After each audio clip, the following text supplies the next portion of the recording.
Well, it is not every day that you get to meet a volcanologist, but tonight is our night, my friends. I'd like to introduce Dr. Robin George Andrews from the United Kingdom to you. Dr. Andrews, thanks so much for joining us. Thanks for having me. We've been covering the volcano on the island of La Palma for a couple of months now. What's happening there this week, and has this status of the eruption really changed much? Not really. I mean, it's basically doing what a volcano is supposed to do, and it's continuously erupting lava. It's still entering the sea. It's still causing as much disruption as it has. It's just keeping a pace, it's erupting, and it's very unclear when it will stop. Okay. Were there any signs or indications that this might begin before it actually started back in September?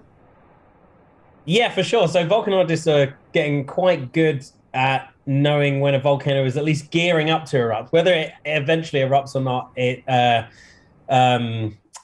that's a bit more hit and miss. But at least it's very clear when a volcano is doing something if they monitor it. So they were placing seismic stations around the island once they noticed that this volcano, or this part of this volcano, it's a very long ridge more than a volcano, it's a bit odd, started to shake in a way that indicated that magma was on the move. So they knew that magma was coming up from depth to shallower areas, and the ground was physically changing shape. It was swelling up, which is a good indication that pressure is building up near the surface, normally the gas coming out of the magma. So it was quite clear that something was probably going to happen. And it happened pretty much roughly in the area they thought it would. So yeah, that's why they managed to evacuate people in time, because they actually were forewarned by the volcano's twitching. Okay, well, that's a good thing. And I know that emergency management has continued to work with some people and communities to try to keep them as safe as possible throughout the whole eruption.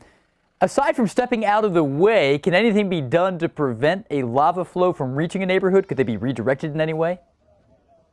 Not really. I mean, there have been attempts in the past, not on this island, but elsewhere around the world, to redirect lava flows. Most of them have failed. So the US Army has tried to bomb lava flows in Hawaii twice. That didn't work. There have been attempts to make barricades, which work very briefly, but the barricades can be overcome.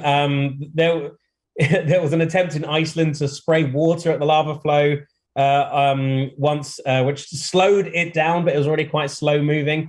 It's really hard to divert lava, and even if you divert the lava, where exactly are you diverting it to? There are settlements all up and down the coast on the Palma where the lava is going. So if you diverted it, the question is, how would you choose where to divert it? It would always impact someone. So really, in the case of an eruption like this, which happened very close to people's houses, giving them no chance to even try and divert it, it's really kind of an impossibility to use any diversionary tactics. Unfortunately, you just have to let it do its thing. Okay. Well, the lava flow has already stretched, from our understanding, more than 4 square miles, and 2,600 homes and businesses have been damaged or destroyed. There are some other problems, though, beyond the physical destruction. Could you talk about some of the chemical hazards that we encounter when a lava flow meets the ocean? Yeah, so when lava meets the ocean, basically, the lava, as hot as it is, 1,800 degrees Fahrenheit, will instantly kind of quench, and it creates like a plume of steam, which is filled with like glassy volcanic particles and hydrochloric acid, which, as you can imagine, is not pleasant to breathe. In fact, if you're close enough, it can kill you especially if you have a pre-existing sort of respiratory condition. But that's why this was known about, well in advance. This is a very common feature of eruptions on the coast. So the authorities kept people miles away from where this plume called laze was coming from. So even though in some eruptions in the past it has killed people, they're keeping people on this island well clear of the dangers. So hopefully it shouldn't be a problem. So distance is their friend from the airborne hazards as well.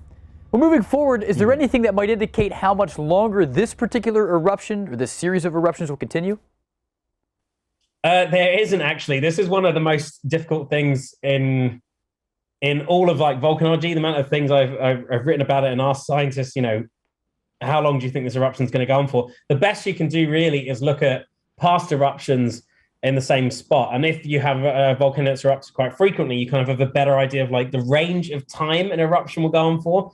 I remember at the start of this eruption, a volcanologist on the island said that the average length of time for eruptions in the Canary Islands is somewhere between 1 and 3 months, I think. And this one's kind of in the middle at the moment. But you never know, you could get an eruption that will kind of go on for a lot longer. The problem is there's no way at present to image like the magma supply from the deep. So that the way the ground is swollen up, obviously at the surface, only indicates how much magma was at the top of this supply pile that would come up, but it doesn't tell you how much is yet to be erupted. So really, the duration of the eruption is a really big unknown.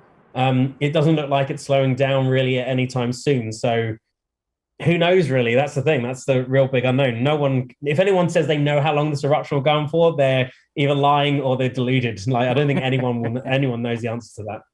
All right. Well, Dr. Andrews, I really appreciate your time and your insight. Thank you so much, Dr. Robin George Andrews from the United Kingdom, a volcanologist. We appreciate your insight. Thanks for having me. Hey, AccuWeather viewers, thanks for checking out our YouTube channel. Subscribe by clicking on that button down here. And you can also click on any of the videos here to stay up to date on the latest weather news. Thanks for watching.